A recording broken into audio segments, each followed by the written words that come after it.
कृष्ण कृष्ण हरे हरे हरे राम राम राम हरे हरे हरे कृष्ण कृष्ण कृष्ण हरे हरे हरे राम राम राम हरे हरे हरे कृष्ण कृष्ण कृष्ण हरे हरे हरे राम हरे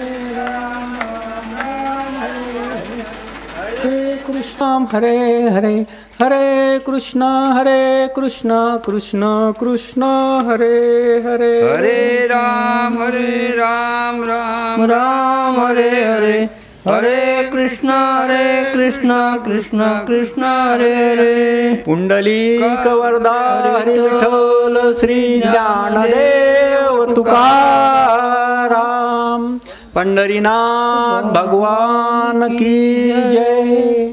संत ज्ञानेश्वर महाराज की जय। संत एकनाथ महाराज की जय। संत तुकाराम महाराज की जय। संत गजानन महाराज की जय। संत भास्कर महाराज की जय। संत गौरीशंकर महाराज की जय। संत वासुदेव महाराज की जय। ओम पूर्णमद पूर्णमिद पूर्णस्य पूर्णमुदच्यते पूर्णस्य पूर्णमादाय पूर्णमेवावशिष्यते। चराचरात वास करणाऱ्या परमतत्वास माझं परमवंदन। भूवैकुंठामध्ये वास करत असणारं परमतत्व पंढरीनाथ महाराज यांना माझं वंदन। संत ज्ञानेश्वर महाराज, संत नामदेव महाराज, संत निवृत्ती महाराज, संत मुक्ताबाई महाराज, संत एकनाथ महाराज, संत तुकाराम महाराज, संत गजानन महाराज, संत भास्कर महाराज, संत गौरीशंकर महाराज, संत वासुदेव महाराज यांना माझं साष्टांग नमन। वैकुंठवासी पंजाबराव भाऊ माझ्या वातोश्री यांना माझं नमन। आणि आपणा सर्व श्रोतृवृंदांचं वंदन, साष्टांग प्रणिपात। आज आपल्या गाथा निरूपणाचं 5वं पुष्प आहे आणि आजचा हा जो दिवस आहे हा होळीचा दिवस आहे। होळी संपूर्ण आपल्या भारतवर्षामध्ये होळी साजरी केली जाते आणि या होळीचं थोडंसं पौराणिक त्यापेक्षा ऐतिहासिक जर आपण विश्लेषण केलं तर होळी का बरी साजरी करण्यात येते। पूर्वापारपासून, प्राचीन काळापासून होळीचा सण आपल्या भारतीय संस्कृतीमध्ये साजरा केला जातो। कालांतराने कोणत्याही सण साजरा करत असताना त्याच्यामध्ये स्थित्यंतर होत असतात, परंतु पूर्वी जेव्हा होळीचा सण साजरा करायचा आहे, आज आपण होळी करतो म्हणजे कुठेतरी लाकडं आणतो, त्याचं दहन करतो आणि त्या ज्या ज्वाला होतात त्यामध्ये त्याची आपण पूजा करतो। पण आपल्या ऋषीमुनींनी आणि तत्त्वचिंतकांनी आणि आपल्या महाराजांनी सांगितलेलं आहे की होळीमध्ये दहन कसं करायचं, कोणाचं करायचं, होळीमध्ये काय जाळायचं, तर होळीमध्ये आपल्या शरीरामध्ये, मनामध्ये, चित्तामध्ये जे षडरूप आहेत, जे त्रिविध ताप आहेत, काम, क्रोध, लोभ, मद, मोह, मत्सर, हेवा, दावा, जे काही सर्व षडरिपू आहेत त्याला आपण त्रिविध ताप म्हणतो, ज्यामुळे मानवी जीवाला, सर्व जीवाला ताप होतो। त्या सर्व त्रिविध तापाचं याच्यामध्ये हवन करायचं। त्यामध्ये हवन करायचं आणि त्यापासून आपण मुक्त व्हायचं. त्याकरता हा होळीच्या सणाची सुरुवात झाली. पण कालांतराने कुठे कुठे आपण हे त्रिविध ताप आपले षड्रूप विसरून गेलो आणि आपण तिथे दहन करतो. आपली जी निसर्ग संपदा आहे त्या निसर्ग संपदेमधील लाकडं आणतो, हे आणतो, आपल्या गोवऱ्या आणतो आणि त्याचं आपण हवन करतो. आपलं तीळ आहे, तांदूळ आहे, जव आहे, बेल आहे, फुलं आहे, जे निर्जीव बिचारे जे गरीब जीव आहेत त्यांचं आपण त्याच्यामध्ये दहन करतो आणि आपण कृतार्थ होतो. पण आपल्या महाराजांनी सांगितलेलं आहे त्या होळीमध्ये काय दहन करायचं, तर ह्या मुक्या जीवांना दहन करायचं नाही, त्याचा होम करायचा नाही, त्याची आहुती द्यायची नाही, तर आपल्या मनामधील अंतःकरणामधील काम, क्रोध, लोभ, मोह, मत्सर हे जे षडरूपू आहेत या षडरूपूची आहुती द्यायची आणि होळीला नतमस्तक व्हायचं, प्रणाम करायचं, होलिकोत्सव साजरा करायचा.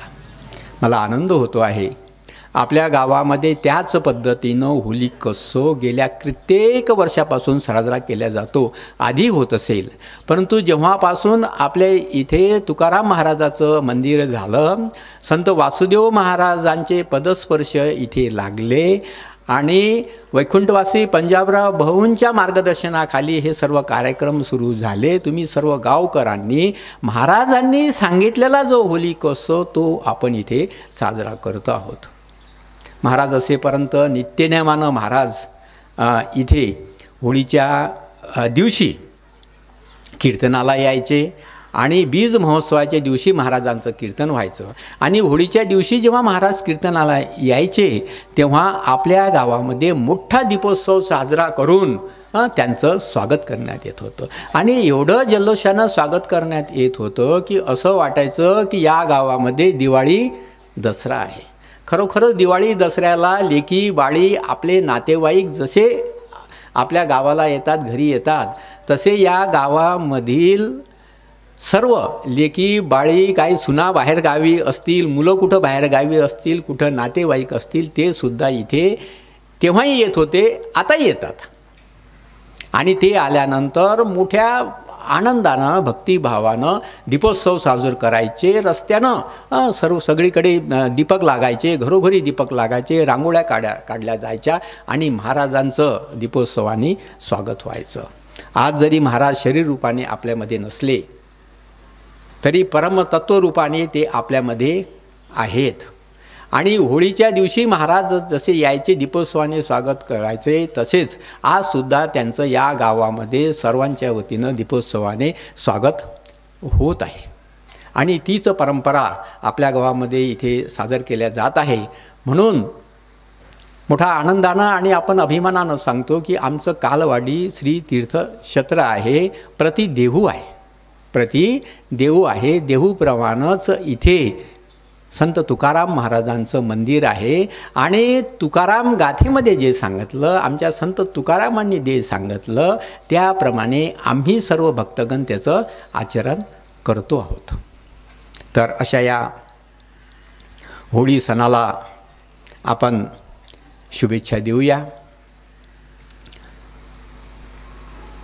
आता आपण निरूपणाला सुरुवात करूया.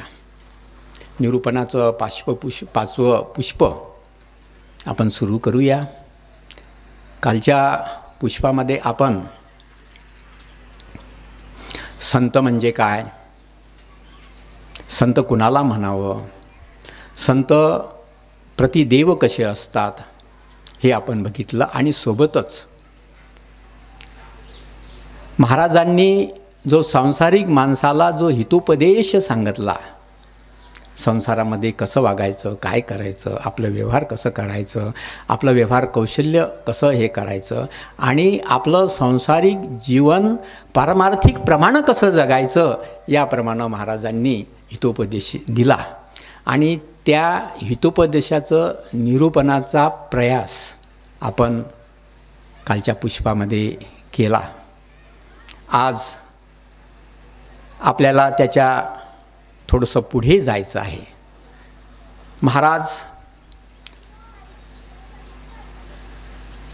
आपण जर दर्शन घेतलं आणि दर्शन घेऊन आपण त्यांच्या अंतरंगामध्ये प्रवेश केला तर संत तुकाराम महाराजांचं जे दर्शन आहे, संत तुकाराम दर्शन वेगवेगळ्या पैलूमधून आपल्यासमोर येतं. त्यांचा आध्यात्मिक पैलू आहे, सामाजिक पैलू आहे, शैक्षणिक पैलू आहे, पारमार्थिक पैलू आहे. आणि संत तुकाराम दर्शनामध्ये इतके विविध पैलू आपणास दिसून येतील की अभ्यासकांनी सांगितलं की एकंदर तुकाराम दर्शनामध्ये 835 विविध पैलूंचं दर्शन होते. असं हे तुकाराम दर्शन साक्षात समाज दर्शन आहे. असं हे तुकाराम दर्शन साक्षात समाज दर्शन आहे. आणि त्याच समाज दर्शनाचा वेद आणि बोध आपल्याला घ्यायचा आहे.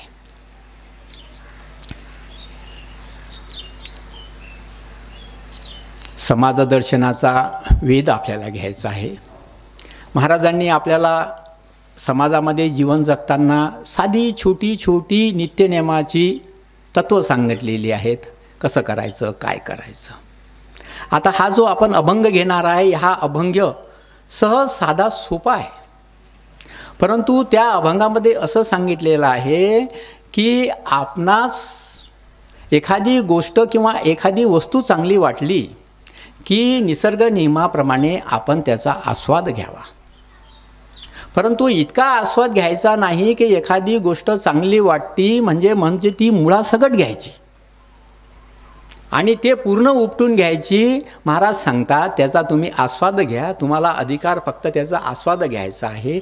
आणि पुढच्या पिढीकरता ती वस्तू, ती गोष्ट जतन करून ठेवा, ती वस्तू जतन करून ठेवा. आणि तो अभंग आहे, परिमळ म्हणू चोळू नये फुलं, परिमळ म्हणू चोळू नये फुलं, खाऊ नये मुलं आवडते, मोतियाचे पाणी चाखू नये स्वाद, यंत्र भेदुनी नाद पाडू नये, कर्मफळ म्हणून इच्छू नये काम, तुका म्हणे वर्म दाऊ लोका. आपल्या घरामधील किंवा बागेमधील फूल खूप मोहक आहे, रंगीबेरंगी फूल आहे, खूप आकर्षक आहे, खूप आपल्याला फूल आनंद वाटतो. ते फूल जेवढं आकर्षक आहे तेवढं सुवासिक आहे. म्हणून साहजिकच आपण त्या फुलाजवळ जातो आणि त्या फुलाचा आपण सुगंध घेतो आणि त्याच्या मोहकपणामध्ये आपण आपलं सर्व दुःख विसरून जातो आणि असं वाटते की ते फूल आपण जवळ घ्यावं, त्याचा सुगंध घ्यावा आणि त्याचा आपण आस्वाद घ्यावा. महाराज म्हणतात तुम्ही त्याचा सुगंधाचा आस्वाद घ्या, तुम्ही त्याच्या रूपाचा आस्वाद घ्या, तुम्ही त्याच्यामध्ये जेवढे की गुण आहेत त्या सर्वांचा आस्वाद घ्या. परंतु काही मानवी प्रवृत्ती असते की फूल आहे म्हणून आपण लगेच ते आपल्या झाडावरचं त्या वेलीवरचं तोडतो आणि आपण हातात घेतो, त्याचा सुवास घेतो आणि इतका सुवास चांगला वाटते, सुवास घेता घेता घेता ते फूल आपण चुरगळून टाकतो, आहे ना. महाराज म्हणतात तुम्ही असं करू नका, तुम्हाला ते चुरगळण्याचा अधिकार नाही. हे रूपक जरी फुलाचं दिलं तरी महाराजांना याच्या माध्यमातून खूप काही वेगळं सांगायचं आहे. म्हणून महाराज म्हणतात त्या फुलाच्या सुगंधाचा आणि रूपरंगाचा तुम्ही आस्वाद घ्या. आणि तसंच जी एखादी गोष्ट आपल्याला आवडते, ज्याच्यावर आपण प्रेम करतो, तिचा तुम्ही उपभोग घ्या, त्याचा तुम्ही चांगलं करा, तो अजून चांगलं कसं होईल ते पहा. ते आवडते म्हणून मुळासकट खाऊ नये. आपल्याला ऊस आवडते म्हणून ऊसाचा तुम्ही आस्वाद घ्या, पण ऊस मुळासकट तुम्ही उपडून खाऊ नका. आपण प्रेम करतो, आपण प्रेम करतो म्हणजे एखादी व्यक्ती आवडते म्हणून आपण प्रेम करतो. आणि माणूस सर्वात जास्त प्रेम आपल्या मुलाबाळावर करते. आपल्याला वडिलाला सर्वच मुलं आवडतात. मूल आवडते त्याच्यावर प्रेम करतो म्हणून मूल आवडते म्हणून ते मुलंच आपण खाऊन घ्यावं असं नये. मुलंच आपण खाऊन घ्यावं म्हणजे मुलावर एवढं प्रेम करावं की तो मुलगा काय करतो, किती उन्हाळक्या करतो, अभ्यास करतो की नाही, इकडे दुर्लक्ष करायचं आहे ना. इकडे खाऊन टाकायचं म्हणजे दुर्लक्ष करायचं, कारण तो आवडतो, आपला तो बाळे आहे, आपल्या घरचा तो बाळासाहेब आहे ना. म्हणून असं करायचं नाही. तुम्हाला ते आवडते ना, तुम्हाला आवडते तर त्याचा तुम्ही चांगला त्याच्याशी गुण्यागोविंदाने राहा, त्याच्या चांगल्या बोलण्याचा त्यांचा तुम्ही आस्वाद घ्या, त्याच्या चांगल्या शिक्षणाकडे लक्ष द्या, त्याला तो मोठा कसा होईल, सृजन कसा होईल असं करा, त्याला संतांच्या संगतीमध्ये करा, त्याच्यावर चांगले संस्कार करा. मूल आवडते म्हणून ते खाऊन घेऊ नका. आणि मोतियाचे पाणी चाखू नये स्वाद. आपल्याला पाणी आवडते आणि आपल्याला तो पाण्यामधला जो सागरामधला मोती पाहिल्यानंतर तो खूप आवडतो. असं वाटतं की तो मोती आपण घेऊन घ्यावा. आणि साहजिकच आपल्याला ज्ञान करतो कारण हा मोती म्हणते की हा शिंपल्यामधून समुद्रामध्ये तयार झालेला आहे. मग तो कसा तयार झालेला आहे? समुद्राच्या पाण्यामधून तो मोती तयार झाला आहे. मग समुद्राच्या पाण्यामधून तो मोती तयार झालेला आहे तर मग असं वाटतं की तो मोतीच खाऊन घ्या, आहे ना. आपल्याला पाणी चाकायचं आहे तर मोतीच खाऊन घ्यावा, नाही तर तो मोतीच आपल्या जवळ घ्यावं. मोती जवळ घेऊन तो मोतीच फोडून त्याच्यात पाणी आहे का ते पाहावं. म्हणून महाराज म्हणतात पाण्यापासून तो नक्की तयार झालेला आहे, परंतु तो तयार होण्याकरता त्यानं एवढे परिश्रम घेतलेले आहेत, कितीतरी वर्ष त्याला घालावे लागले आहेत, तर तो मोती झालेला आहे. तो कशा झालेला आहे? तुमच्या आनंदाकरता झालेला आहे. म्हणून त्याचा तुम्ही दुरुपयोग करू नका. यंत्रभेदूनी नाद पाडू नये. आपल्याला संगीत खूप कानाला चांगलं वाटते, आनंददायक वाटते. मग संगीत आनंददायक वाटते. संगीत म्हणजे काय? वाद्य आहेत. वाद्य म्हणजे काय? ते यंत्र आहेत, म्हणजे भांडे आहेत, आहे ना. मग असं वाटते की बा ते हे आहेत, ते आपल्याला सुगंध, ते आपल्याला आनंद देतात, ते आपलं रंजन करतात.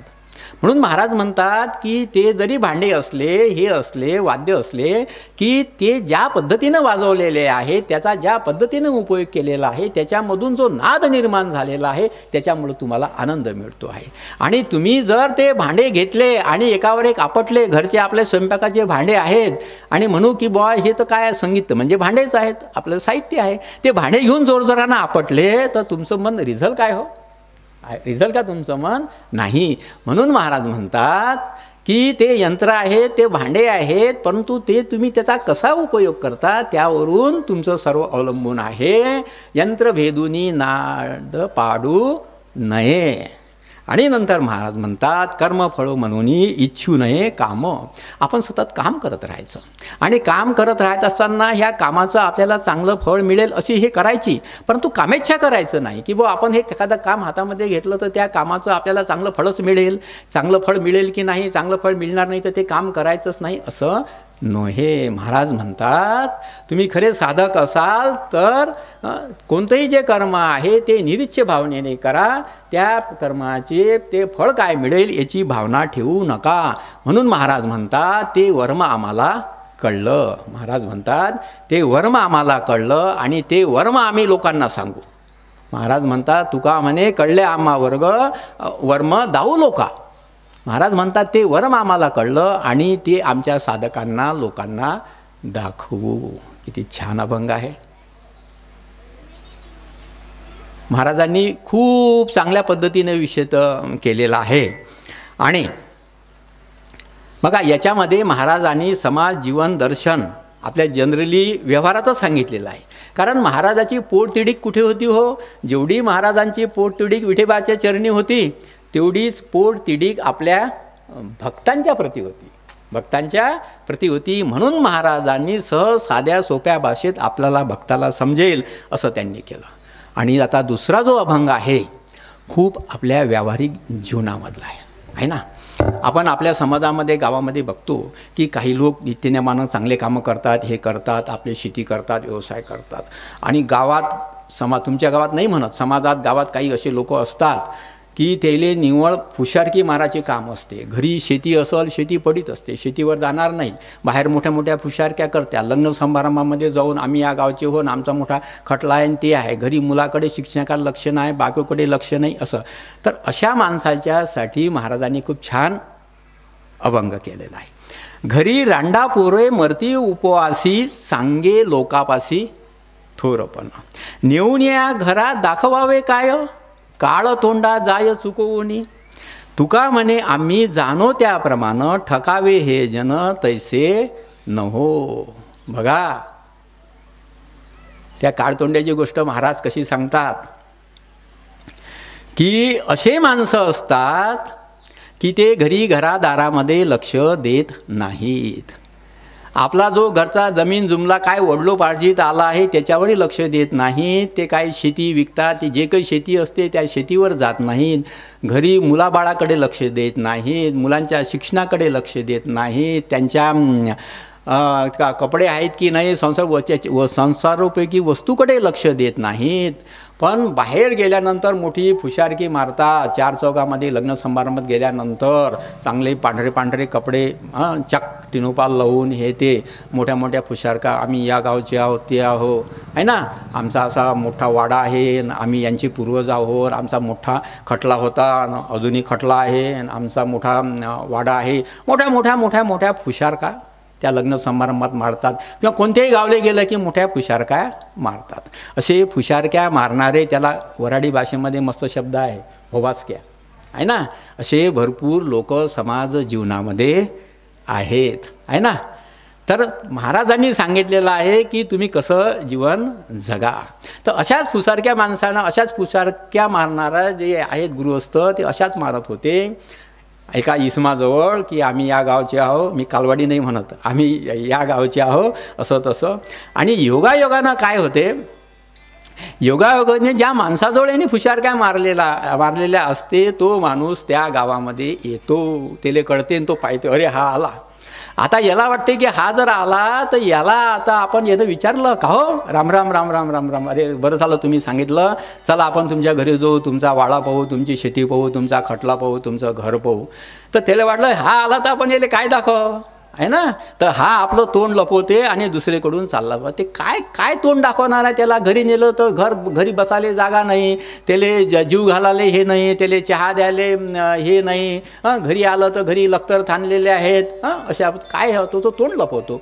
म्हणून महाराज म्हणतात असे जे लोक आहेत त्याप्रमाणे राहू नका. महाराज त्यांना एकदम वेगळी उपाधी देतात, त्यांना काळतोंड्या म्हणतात, त्यांना काळतोंड्या म्हणतात. असे हे काळतोंडे लोक आहेत, अशा प्रकारचे जे फसवेगिरी करतात, जे लुच्चे आहेत ते लफंगे आहेत, जे लुच्चे आहेत ते लफंगे आहेत. आणि म्हणून महाराज म्हणतात की अशा लोकांना आम्ही जाणतो, अशा लोकांना आम्ही जाणतो की हे असे जे लोक काय करतात, हे दुसऱ्या लोकांना ठकवतात, दुसऱ्या लोकांना बनवतात. म्हणून म्हणतात आपल्या भक्तांना तुम्ही अशा लोकांसारखे होऊ नका की जे दुसऱ्या लोकांना ठकवतात. तुम्ही ह्या लुच्च्या लफंग्या काळतोंड्यापेक्षा आता मी काय तोंड्या लोकांपासून दूर राहा, काय तोंड्या लोकांपासून दूर राहा. मोठा पोटतिडीक व्हायचा. हे महाराज एवढं कशासाठी सांगतात. अरे बाबा एवढ्या फुशारक्यान हे मारल्यापेक्षा जे काही आपल्या घरी पहिली 15 पण शेती होती, आता 4 एकर असेल तर त्या 4 एकर शेतीमध्ये दररोज सकाळी जात जा, त्याच्यातून चांगलं पीक काढ, आपल्या मुलाबाळाकडे लक्ष दे, त्यांचं हे कर, चांगला चांगला परमार्थ कर, चांगलं जीवन जग, गावातले जसे जीवन जग. ते एक गोष्ट सोडून देतं, बाहेर जातं. काय तर कपडे आजकाल स्वस्त झालेले आहेत, 2 ड्रेस शिवले चांगले हे मारलं की बाहेर मोठ्या मोठ्या फुशारक्या मारतात. अशा प्रकारचं जीवन तुम्ही जगू नका आहे ना. किती छान अभंग महाराजांनी केलेला आहे. आपल्याला असं वाटते की महाराजच आपल्याशी बोलत आहेत आणि आपल्याला सांगत आहेत आपण कसं आहे ना. आपल्या अवतीभोवती लोक असतात, आपण नाही, आपल्या अवतीभोवती लोक असतात. काही गावं तर त्यासाठी प्रसिद्ध असतात आणि काही माणसं तर त्यासाठी प्रसिद्ध असतात. ते नातेवाईक म्हणतात अरे काय तो माणूस जरा हेच आहे, काय मोठ्या मोठ्या गप्पा थांबते असं आहे ना. तर त्यांच्या वाटेला आपण जाऊ नका. पुन्हा पुढच्या अभंगामध्ये महाराज सांगतात, खूप छान अभंग आहे हा. आजच्या परिस्थितीला आणि तेव्हाच्या परिस्थितीला, आजच्या परिस्थितीमध्ये जर बघितलं की आज एवढा धर्माचा सुळसुळाट झालेला आहे, कर्मकांडाचा सुळसुळाट झालेला आहे की देव कोणाला म्हणावं, धर्म कोणाला म्हणावं, काय आहे. आपण जे ज्ञानेश्वरी वाचतो, गाथा वाचतो, ते वाचतो, त्यात तर आपले ज्ञानेश्वर महाराज, तुकाराम महाराज देव अध्यात्म हे तर वेगळंच सांगतात. आज आपण पाहतो तर काय धर्म हा काय सांगून राहिला आहे, हे धर्म मार्तंड काय सांगून राहिले, देवाचा अक्षरशः बाजार मांडलेला आहे. आजच्या परिस्थितीमध्ये उलट जास्त झालेला आहे.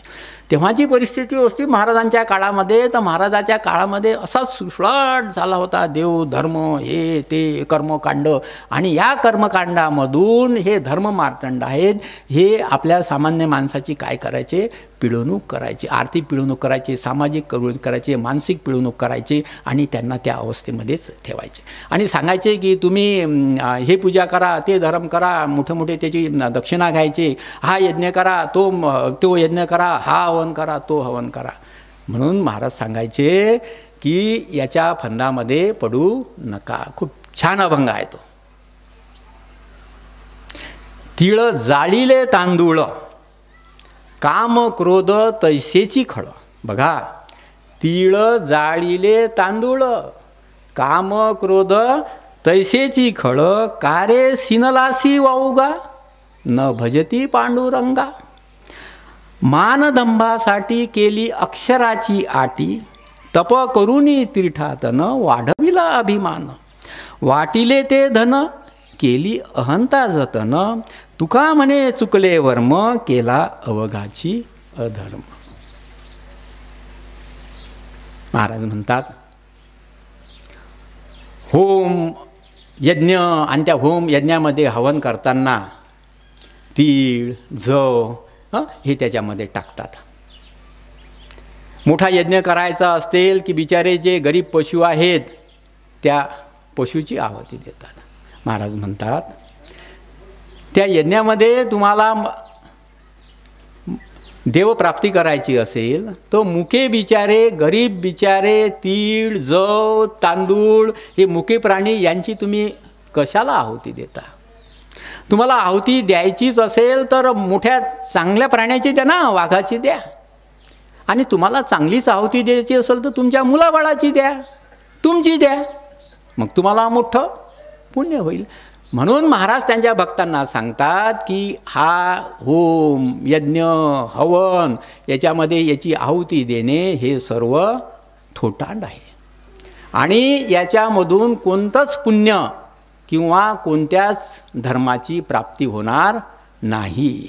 खऱ्या धर्माची प्राप्ती कशी होईल तर तुमच्या मनामध्ये जे त्रिविध ताप आहेत, काम क्रोध लोभ मद मोह मत्सर, हे जे षडरिपू आहेत, हे जे खल आहेत, दुष्ट आहेत, दुर्जन आहे, की ज्याच्यामुळे चांगला माणूस दुर्जन म्हटल्या जाते. तो माणूस एकच असते, त्याच माणसाला आपण सज्जन म्हणतो, त्याच माणसाला आपण दुर्जन असतो. जेव्हा हे षडरिपू त्याच्या अंगामध्ये प्रवेश करून जास्त उद्दीपित होतात त्याला आपण म्हणतो की दुष्ट आहे, तो खळ आहे, तो दुर्जन आहे. जेव्हा त्या षडरिपूचं दमन होते, त्याची आहुत होते, त्याला म्हणतो आपण सज्जन माणूस आहे. म्हणून महाराज म्हणतात या षडरिपूचं आहुती तुम्ही या यज्ञामध्ये द्या, या षडरूपीची आहुती तुम्ही या यज्ञामध्ये द्या. आणि या षडरूपीची आहुती त्या यज्ञामध्ये दिल्यानंतर तुम्हाला खऱ्या अर्थानं काय मिळेल, पुण्य मिळेल. तुम्हाला खऱ्या अर्थानं पुण्य मिळेल. म्हणून महाराज म्हणतात कारे सिनलासी वाऊगा न भजता पंढरांगा. हे तू अशा उपद्व्यापास काय पडलाय, तू कशाला त्रास घेऊन राहिलो, कसा तू शीन करतो आहेस. त्यापेक्षा माझ्या म्हणजे आपल्या पांडुरंगांचं चिंतन कर, त्याच्या चरणाजवळ जा, आणि त्याच्या चरणाजवळ तू गेला की तुझ्या अंगामधले जे सर्व षडरूपू आहेत त्याची आहुती सहजच त्या यज्ञामध्ये होईल. पुन्हा महाराज म्हणतात मानदंभासाठी केली अक्षराची आटी. मी मोठा धर्मपंडित आहे, हे आहे, मी मोठे खूप ग्रंथ लिहिलेले आहेत, आणि ग्रंथाचं लिखाण केलं, अक्षरांची आटी केली, मोठा उपद्व्याप केला, ग्रंथाचं लिखाण केलं, एवढे ग्रंथ लिहिलेले आहेत.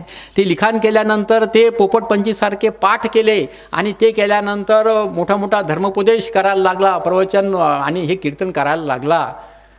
महाराज म्हणतात हा उपद्व्याप कशासाठी, भक्ताच्या कल्याणासाठी नाही, त्याच्या फक्त मान सन्मान वाढवण्यासाठी. मान सन्मान वाढला, अरे बापा हे महाराज यांनी एवढे ग्रंथ लिहिले, या महाराजांचं हे सर्व मुखोद्गत आहे, ह्या महाराजांचं हे सर्व पापड. महाराज म्हणतात हे सारे पोपटपंची आहे, त्यानं 4 पुस्तक इकडून तिकडून आणले, त्याच्यातून ते दुसरे पुस्तक ग्रंथ लिहिले आणि ते पाठ केले, रात्री पाठ केले, दिवसा तुमच्यासमोर म्हणून राहिला हे पोपटपंची आहे, हे तुमच्या भल्यासाठी नाही केलेलं आहे, हे कशासाठी केलेलं आहे, त्याच्या मान सन्मान अभिमानासाठी केले आहे.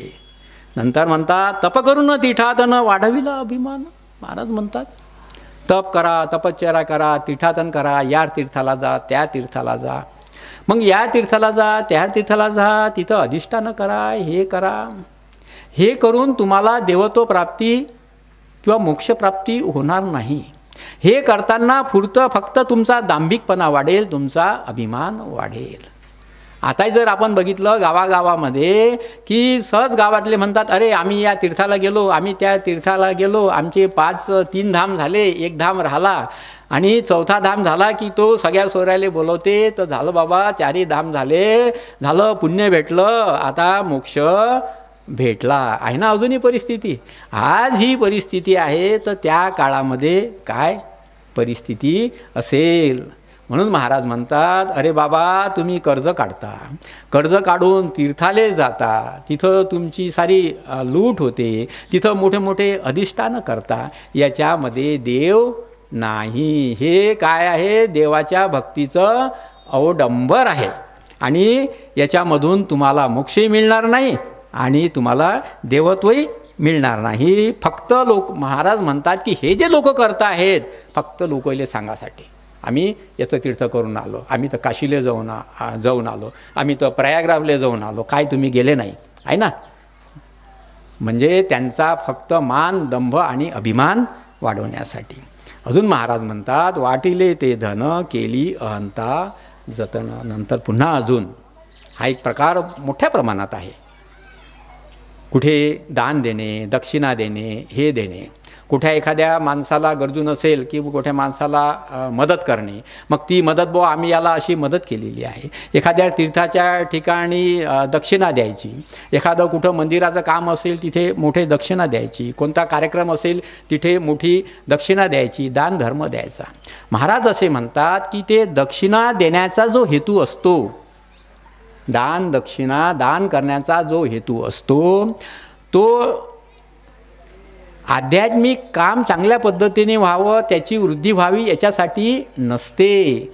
त्याचा उद्देश असतो की दान केल्यानंतर त्याला प्रतिष्ठा मिळेल, त्याचा समाजामध्ये मान सन्मान वाढेल. आणि आज आपण बघतो आहे दान केल्यानंतर ते लिहितात एवढी पावती फाडा, आणि मोठं जर दान केलं एखाद्या मंदिराला तर ते दान केल्यानंतर लगेच त्याचे हे असते की वा त्या मंदिरावर किंवा त्या सभागृहावर माझी मोठी पाटी लावा. आणि साहजिकच ते दान केल्यानंतर जेव्हा तिथे कार्यक्रम होतो मग त्या कार्यक्रमामध्ये त्यांचा सत्कार व्हायला पाहिजे ही अभिलाषा त्यांची असते. म्हणजे तो जो दान करतो तो कशासाठी करतो, हजारो लोकांच्या समोर त्यांचा सत्कार झाला पाहिजे, हजारो लोकांच्या समोर त्यांनी दान केलेलं आहे तिथं पाटी त्यांच्या समोर दिसली पाहिजे. म्हणजे असा हा वृथा अभिमान आहे, तो फक्त करण्यासाठी त्यांनी दान केलेलं असते. आणि असं जर दान केलेलं असेल तर त्याच्यामधून पुण्य मिळणार नाही, पुण्य मिळणार नाही. मान्य आहे कोणतंही सामाजिक आध्यात्मिक धार्मिक काम करण्याकरता पैशाची गरज असते, परंतु तो जो पैसा देणारा आहे कोणत्या बुद्धीनं देतो, कोणत्या विचारानं देतो हे खूप महत्त्वाचं आहे. आज आपण जर बघितलं असं दान देणारे 100 लोक जर घेतले तर निस्सीम वृत्तीनं दान करणारे 10च लोक आपल्याला मिळतील की जे ते दान काय देतात तेही माहीत करत नाही, दान दिलं ते कुठं त्याचा प्रचारही करत नाहीत, अवडंबरही करत नाहीत, आहे ना. पण 90% लोक असं आहेत दान दिल्यानंतर त्याचा प्रचार, त्याचा गवगवा, त्याचं हे म्हणजे आपली महती वाढण्याकरता, आपली वृथा अभिमान वाढण्याकरता. महाराज म्हणतात असे लोक या जनामध्ये भरपूर आहेत, तुम्ही त्या रस्त्यानं जाऊ नका. त्या काळामध्येही होते, आजच्या काळामध्ये सुद्धा असे लोक आहेत. उलट त्या काळापेक्षा आजच्या काळामध्ये जास्त लोक आहेत. आज अवडंबर खूप झालेला आहे. एखाद्या माणसाला म्हणा दान देता का, गुप्त दान टाकू का, नाही ना म्हणते आपली पावती फाडा, तुमचा जो कार्यक्रम होईल त्याच्यात अनाऊन्स करा. आम्ही असे माणसं पाहिलेले आहेत अनाऊन्स करताना थोडासा हळू आवाजात झाला तर तिकडून चिठ्ठी येते मोठ्या आवाजात अनाऊन्स करा, मोठ्या आवाजात अनाऊन्स करा. नंतर समजा नजर चुकीनं समजा अशा एखाद्या व्यक्तीचा दानशूरचा सत्कार करायचा राहिला तर त्यांचा सत्कार व्हावा असे हे येतात. म्हणून महाराज म्हणतात या ह्याच्यामध्ये अशा प्रवृत्तीला तुम्ही जाऊ नका. आणि हे जे सर्व आहे तुम्ही अशा प्रवृत्तीने दानधर्म करता, अशा प्रवृत्तीनं तपश्चर्या करता, अशा प्रवृत्तीनं तीर्थाटन करता, अशा प्रवृत्तीनं तुम्ही कीर्तन करता, प्रवचन करता, ग्रंथनिर्मिती करता, हा धर्म नाही. हा धर्म नाही. हा काय आहे? अधर्म आहे. तुम्हाला वाटत असेल हे पुण्य आहे, हे तुम्हाला पापाकडे घेऊन जाणार आहे. महाराज तर म्हणतात तुम्हाला हे नरकात घेऊन जाणार आहे. साहजिकच पैसे देऊन राहिलो, तीर्थाला चाललो हे, आणि महाराज तर म्हणतात तुम्ही नरकाला घेऊन चालले. प्रत्यक्षात महाराज म्हणतात हे पुण्याचं काम नाही आहे, हे तुम्ही नरकाला चालले. हा एवढा मोठा विचार महाराजांनी सांगितलेला आहे. एवढा मोठा विचार महाराजांनी सांगितलेला आहे त्या काळामध्ये. म्हणजे त्या काळामध्ये सामाजिक अवस्था, धार्मिक अवस्था कशी असेल आणि किती हा जो समाज आहे या सर्व याच्यामध्ये रंजला गांजला असेल.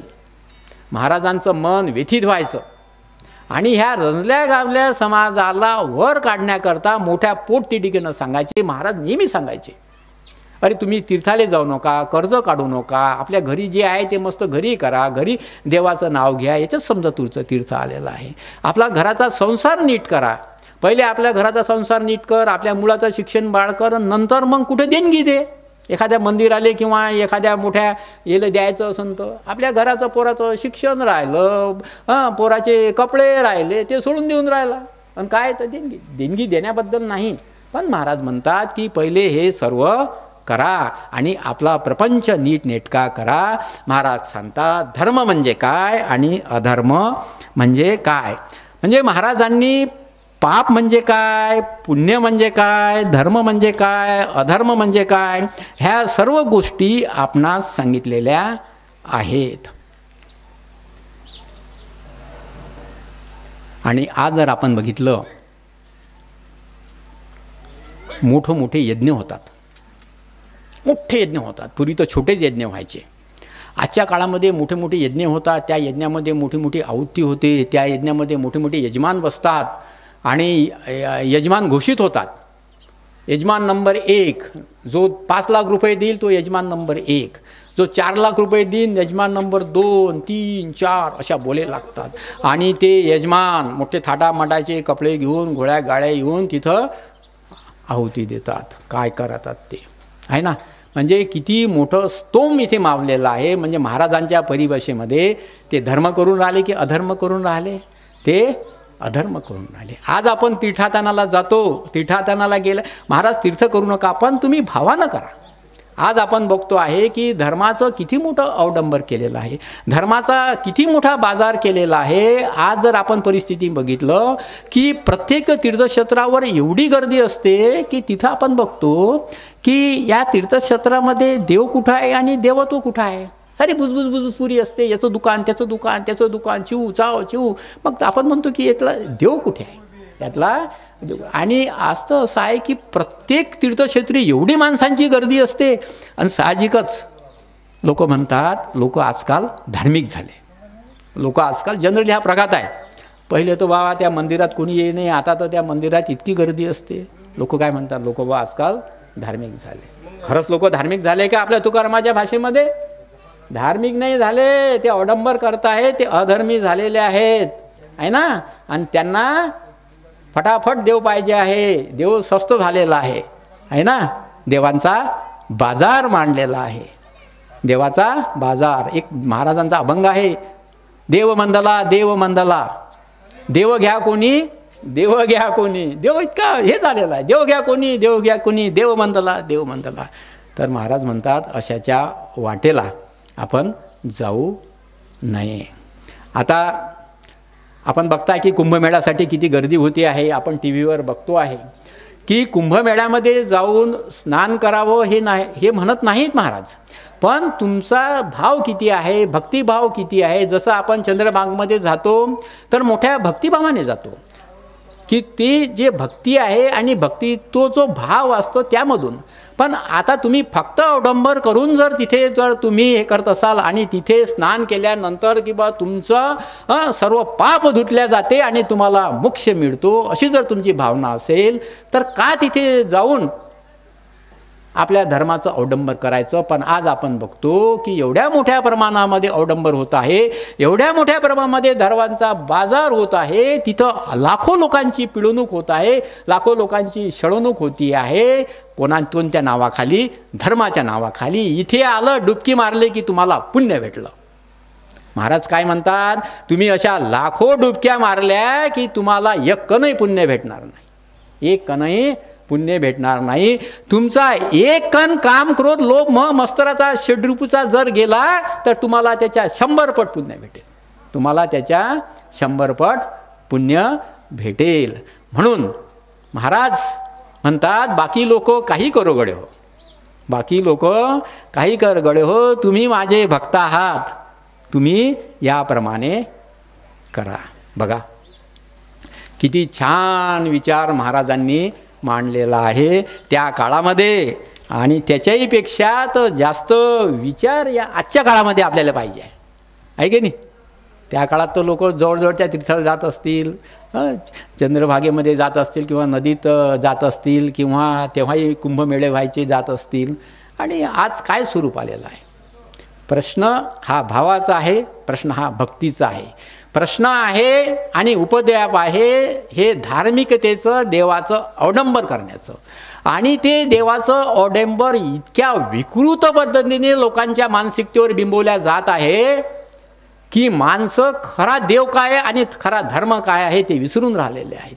आज आपण टी व्हीचं चॅनल उघडल्यानंतर इतकं दाखवते, एवढं त्याचं विदात्तीकरण दाखवते की आमच्या भोळ्या बाबड्या बाया माणसांना वाटते की नाही देव हाच आहे आणि देवच धर्म आहे. ती नवऱ्याला म्हणते काय हो आपण कुंभमेळ्याला गेलो नाही, का हो आपण तीर्थाला गेलो नाही, पहा बरं हे लाखो लोक तीर्थाला गेला त्याला पुण्य भेटलं. आपल्या गावचे 50-60 लोक गाड्या करून तीर्थाला गेले, तुम्ही मला पाठवलं नाही, तुम्ही आले नाही, त्याला पुण्य भेटलं, आपण तसेच राहिलो, तुम्ही काही कामाचे नाही.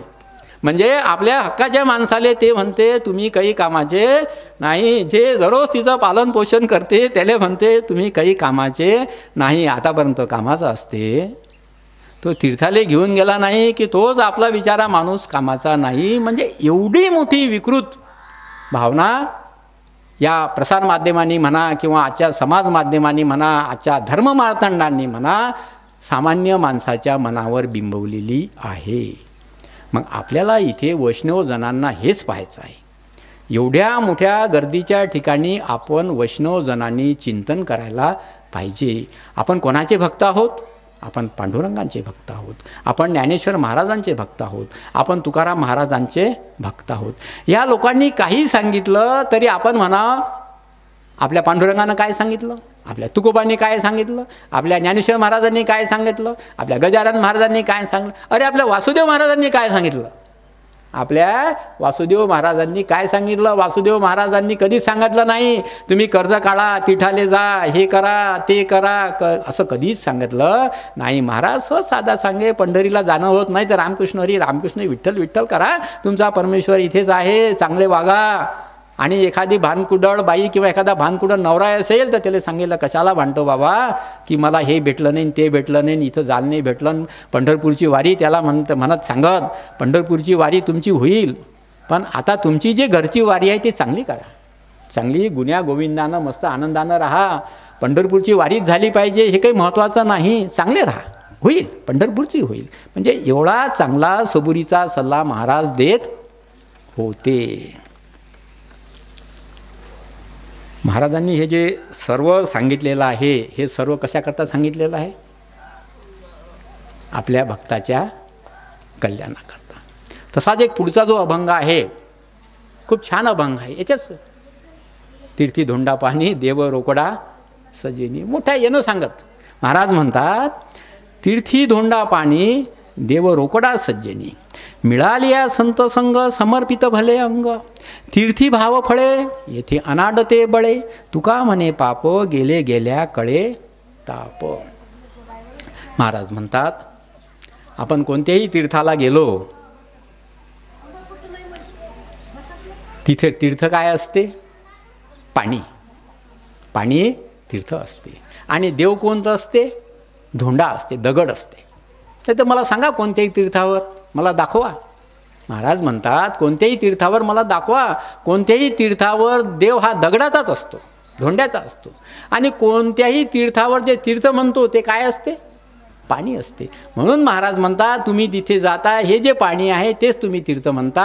हा जो इथे जे दगड आहे तोच दगड तिथे आहे, त्याला तुम्ही देव म्हणता. म्हणून महाराज म्हणतात की त्या तीर्थात आणि त्या धोंड्यात देव नाही. तर देव कुठं आहे? महाराज म्हणतात देव सज्जनाच्या हृदयामध्ये आहे, देव सज्जनाच्या ठिकाणी आहे, देव सज्जनाच्या ठिकाणी आहे, संताच्या ठिकाणी देव आहे, संताच्या ठिकाणी देव आहे. कारण जो देव तुम्ही पाहायला गेलेले आहे तो देव जिथे षडरूपी नाहीत, काम क्रोध लोभ मद मोह मत्सर नाही, असा सज्जनाच्या ठिकाणी आहे, अशा संताच्या ठिकाणी आहे. जो षडरूपीपासून दूर आहे, परोपकारी आहे, सहृदय आहे, भक्ताच्या पाठी धावून येतो, अशा संत पुरुषाच्या ठाई देव आहे. म्हणून तुम्हाला देव पाहायचा असेल तर त्याच्याजवळ जा, त्याच्या कुशीत जा, त्याच्या चरणावर लीन व्हा, त्याच्या चरणावर लीन व्हा. तुम्हाला कोणत्याही तीर्थावर जाण्याची गरज नाही. नंतर महाराज म्हणतात की तुम्ही तीर्थी गेल्यानंतर तुम्हाला कोणतंच पुण्य मिळणार नाही, परंतु तुम्ही संताच्या चरणी लीन जर झाले तर एखादा साधक अनाडी असेल, अज्ञानी असेल, ढोंगी असेल, कपटी असेल किंवा अजून कोणत्या प्रकारचा षड्रूपेनं विकृत असेल, कोणत्या प्रकारच्या षड्रूपेनं विकृत असेल, षड्रूपेनं विकृत आहे, ढोंगी आहे, कपटी आहे, सर्वच आहे, परंतु असा जरी भक्त अशा संताच्या चरणाजवळ आला की त्याचा उद्धार होतो. त्याला काय मिळतो? त्याला देव पाहायला मिळतो, त्याला देव पाहायला मिळतो. म्हणून महाराज म्हणतात की अशा संतांच्या जवळ गेल्यानंतर आपले जे त्रिविध ताप आहेत, आपले जे त्रिविध ताप आहेत षडरूपू, त्या षडरूपूचं काय होतं? दमन होतं. आणि षडरूपूचं दमन झाल्यानंतर त्या संताच्या संगतीमध्ये आपल्याला काय मिळतं? समाधान मिळतं, सुख मिळतं, आपल्याला शांती मिळते. म्हणून महाराज म्हणतात संताच्या चरणी लीन व्हा, पांडुरंगाच्या चरणी लीन व्हा. आणि तिथे लीन झाल्यानंतर तुम्हाला खऱ्या अर्थानं काय मिळेल?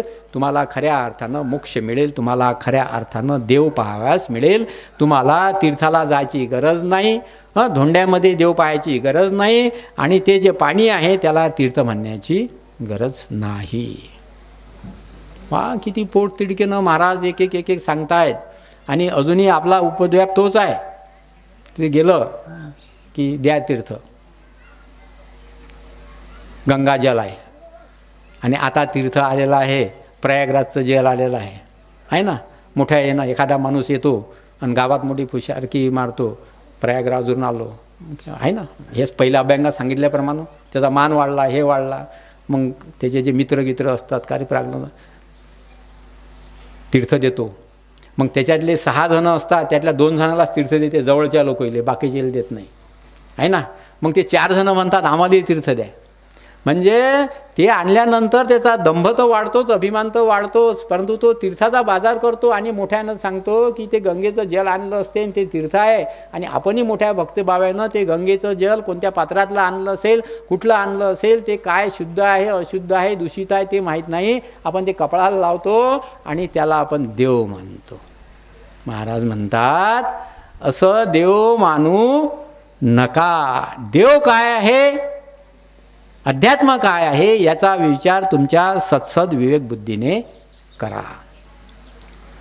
पुन्हा महाराज म्हणतात हे सर्व जे महाराजाचं आहे ना त्यांच्या भक्तासाठीच आहे, सामान्य भक्तासाठी. आता पुढचा जो अभंग आहे सामान्य भक्तासाठी एवढा आहे, सर्वात चांगला अभंग आहे.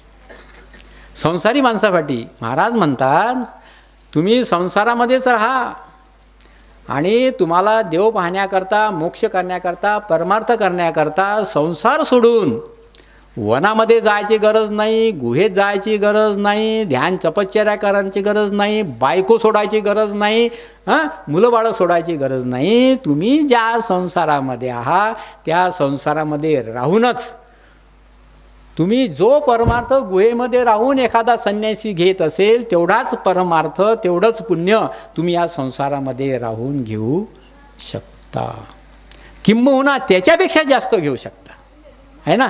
म्हणून महाराज म्हणतात, जोडोनिया धन उत्तम व्यवहारे, उदास विचारे वेच करी, उत्तमची गती तो एक पावेल, उत्तम भोगील जीव खाणी, पर उपकारी नेने पर निंदा, पर स्त्रिया सदा बहिणी माया, भूतदया गायी पशुचे पालन, ताणलेल्या जीवन वना माझी, शांतीरूपे नोहे कोणाचा वाईट, वाढवी महत्व वडिलांचे, तुका म्हणे हेची आश्रमाचे फळ, परमपदबळ वैराग्याचे.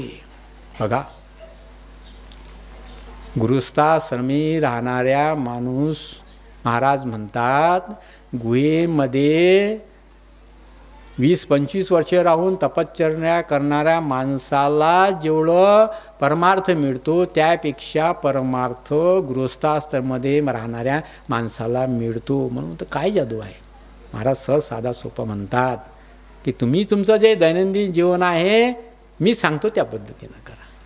तुमचा संसार चालवण्याकरता तुम्हाला पैसा पाहिजे, आहे ना.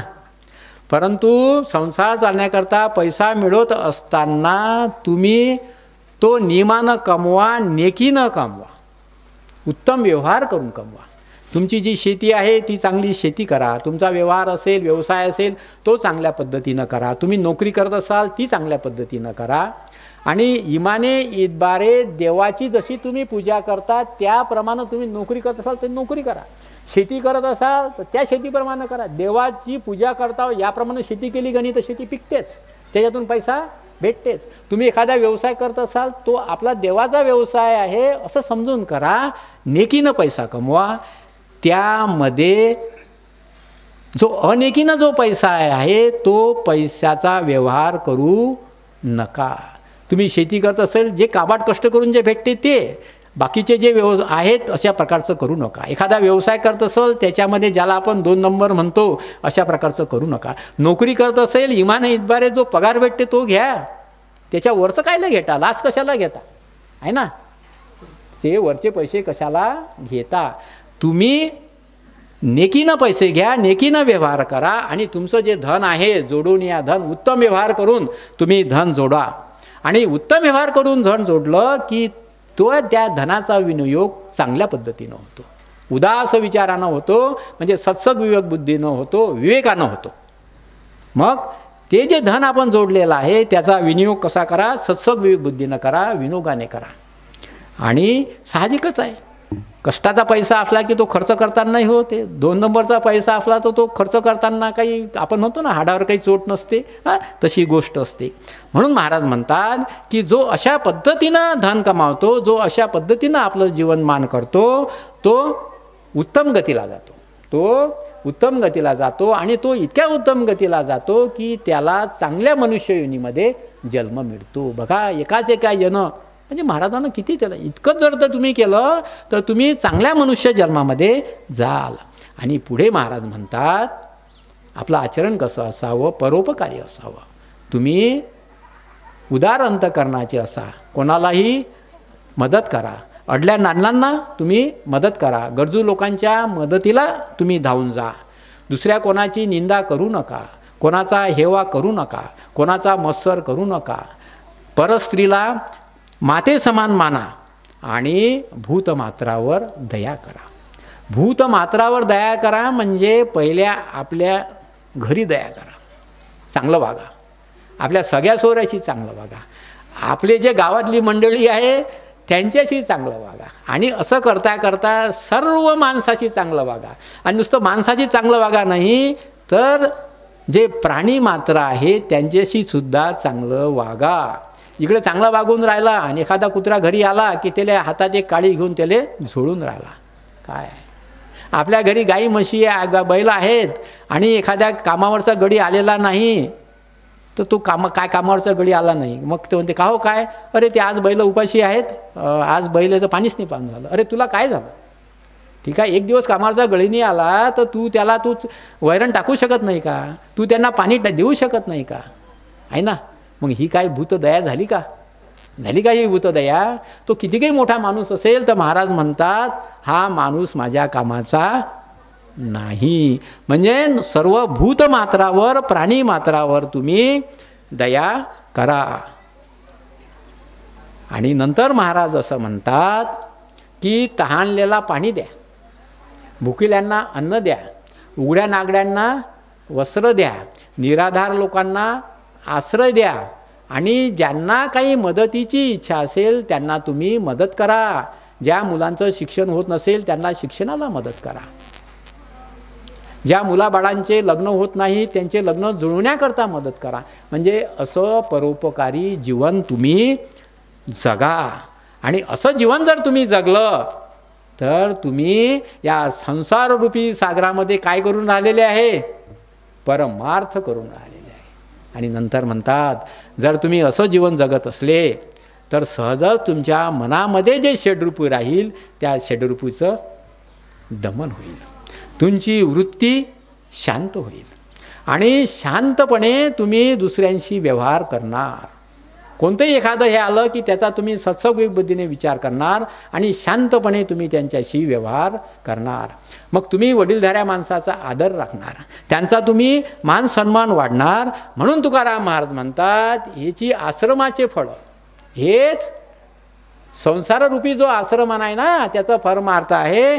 आणि हे जे वैराग्य तुम्ही संसारामध्ये राहून मिळवलेलं आहे हे वैराग्य गुहेमध्ये राहून तपश्चर्या करणाऱ्या माणसापेक्षा जास्त आहे, हे त्याच्यापेक्षा जास्त आहे. म्हणून महाराज म्हणतात की तुम्हाला वैराग्य मिळवण्याकरता, तुम्हाला परमार्थ करण्याकरता, संसार सोडण्याची, कुठं वनामध्ये जाण्याची, तीर्थाटन करण्याची, कुठं हे करण्याची काही गरज नाही. आपला संसार नीटनेटका करा. आणि महाराजांचं सर्वात मोठं वैशिष्ट्य आहे की महाराज म्हणतात की गृहस्थाश्रम, जे काही 4 आश्रम सांगितलेले आहेत वेगवेगळे, त्यामधला सर्वात श्रेष्ठ आश्रम कोणता असेल, गृहस्थाश्रम. तोच गृहस्थाश्रम तुम्हाला मोक्षपदास घेऊन जातो, तोच गृहस्थाश्रम तुम्हाला मोक्षपदास घेऊन जातो. पण कसा, महाराजांनी सांगितलेल्या तत्वाप्रमाणे. बघा महाराज, तुम्ही म्हणसाल की बा महाराजांना एवढी सारे जे भक्ताची एवढी फिकर होती का, आहे ना. महाराजांना भक्ताचीच खूप काळजी होती, भक्ताचीच खूप काळजी होती. म्हणून भक्ताची काळजी होती म्हणून महाराज पोटतिडकीने एक अभंगाची रचना करतात. आता पुढचा अभंग तर एवढा आहे, आपण बघतो आहे. घरामध्ये सर्वांवर प्रेम करावं, आपल्या आईवडिलांची सेवा करावी. आपण म्हणतो भुकेल्यांना अन्न द्यावं, आपल्या घरच्या लोकांनाही चांगलं अन्न द्यावं, त्यांची शुश्रूषा करावी, म्हणजे आईवडिलांची शुश्रूषा करावी. आपल्या घरामध्ये आजारी आईवडील असेल त्यांची आपण सेवा करावी. परंतु आपण समाजामध्ये बघतो आहोत, समाजामध्ये सर्वच मुलं आपल्या आईवडिलांची सेवा करतात असं नाही. म्हातारपणामध्ये सर्वच मुलं आपल्या आईवडिलाला त्याचं पालनपोषण करतात, त्यांना जीव खाऊ घालतात असं नव्हे. असे असंख्य उदाहरण आहेत. म्हणून महाराज म्हणतात भुके नाही अन्न मेल्यावरी पिंडदान, भुके नाही अन्न मेल्यावरी पिंडदान, हे ती चाळवा चाळवी केले आपणासी जेवी, नैवेद्याचा आळ वेंचे ठाकणी सकळ, तुका म्हणे जड मजन राखावे दगड. महाराज म्हणतात आपले आईवडील जिवंतपणी असताना त्यांचं पालनपोषण करायचं नाही, त्याला जीव खाऊ घालायचं नाही, तो बिचारा अन्न करतो तिकडे लक्ष द्यायचं नाही, आणि तो मेल्यानंतर त्याचं मोठं पिंडदान करायचं, मोठ्या मोठ्या पंक्त्या करायच्या, पंचपक्वान्न करायचे, लोकांना खाऊ घालायचं, त्याचं श्राद्ध करायचं, हा काय आहे? हा पोरखेड आहे, ही चाळवी आहे. अरे जिवंतपणी तुझ्या वडिलाच्या तोंडात आणि पोटात अन्न गेलं नाही तर मेल्यानंतर कसं काय तुझ्या वडिलाच्या तोंडात आणि पोटात अन्न जाईल? हा तर फक्त लोकाला दाखवण्यासाठी तू थोटांग करून राहिलेला आहेस. तू थोटांग करून राहिलेला आहेस आणि मोठा नैवेद्य दाखवून राहिला, हे करून राहिला. महाराज म्हणतात त्याचा पंचपक्वानाचा नैवेद्य दाखवून राहिला, हे सुद्धा थोटांग आहे. हे तुझ्या वडिलाच्या किंवा त्या देवाच्या पोटात नाही चाललं, हे तुमच्या पोटात चाललं. महाराज तर म्हणतात त्याला तुमच्या पोटाची गार आहे म्हणतात. हे खताची जशी गार असते ना, खताची गार असते, महाराज उद्विगानं म्हणतात हे तुमच्या पोटाची गार आहे. हे जे नैवेद्याचा पंचपक्वान्न आहे तुमच्या कुठं चालला? गारीत चालला. महाराज म्हणतात मला अशा लोकांच्या वाटेला पाठवू नका. ही लोक कशी आहेत? जडबुद्धीचे आहेत. आणि माझ्या भक्तांना सुद्धा अशा लोकांच्या रस्त्यानं पाठवू नका. हे जडबुद्धीचे लोक आहेत, निर्बुद्ध लोक आहेत, हे निधर्मी लोक आहेत. माझ्या भक्तांनी धार्मिक व्हावं, सचेतन बुद्धीचं व्हावं. आणि त्याचा भक्त खूप देवदेव देवदेव करून राहिला आणि इकडे वडिलांची शुश्रूषा करून नाही राहिला, त्यांना जीवखो घालून नाही राहिला, तरी महाराजांना पटेल काय हो? महाराज तर पहिले म्हणतील पहिले तुझ्या वडिलाचं कर, त्याची शुश्रूषा कर, हे कर ते कर. एक दिवस तू माझ्या कीर्तनाला आला नाही तरी चालेल, त्यांची सेवा कर, त्याला जीवखू घाल त्यांना, आणि मग ये. आणि नाही वेळ भेटला तर नाही आला तरी चालेल. तिथं जेवढं पुण्य भेटेल त्याच्यापेक्षा 10 पट पुण्य तुम्हाला भेटेल. बघा, आणि आजची सामाजिक परिस्थिती खूप खूप खूप वेगळी आहे. जुन्या काळामध्ये होतं म्हणून महाराजांनी हा अभंग केला, पण मला तर असं वाटते जुन्या काळामध्ये थोडंसं कमी असेल. आजच्या काळामध्ये याचं प्रमाण एवढं वाढलेलं आहे. या सुधारलेल्या सुशिक्षित जगामध्ये मुलं एकदा थोडीशी मोठी झाली की ते आईवडिलांची सेवा करणे किंवा त्यांचं पालनपोषण करण्याची आपली जबाबदारी आहे हे विसरून जातात. मोठ्या झगमगाटामध्ये गेल्यानंतर आपले आईवडील आपल्या खेडेगावात राहून राहिले बुवा तिकडे लक्ष नसते, किंवा त्यांच्यासोबत जर असले किंवा आता आपल्या गावातही असले तिकडे लक्ष नसते. आणि आज अशा वृद्धांची खूप बिकट समस्या निर्माण झालेली आहे. म्हणून वृद्धाश्रमाचं प्रमाण खूप वाढलेलं आहे. महाराजांच्या परिभाषेमध्ये खरंच महाराज म्हणतील का असे वृद्धाश्रम काढा आणि तुम्हाला पुण्य भेटल? महाराज तो वृद्धाश्रम काढणाऱ्यालाही सोटे देतील आणि वृद्धाश्रमाला जो पोरगा पाठवल का नाही त्यालाही सोटे देतील, आहे ना. महाराज म्हणतील ज्यानं काढला ना, अरे मोठा खुश निघाला म्हणशील, तू वृद्धाश्रम काढून राहिला. तू वृद्धाश्रम कायच्यासाठी काढून राहिला? तुझं नाव होण्यासाठी. या अमक्या टमक्याने वृद्धाश्रम काढला, मोठं देवाधर्माचं काम करते, आहे ना. त्यालाही महाराज दूषण देतील आणि जे पाठवतील त्याला तो विचारूच नका, दोरखंडानं मारते, आहे ना.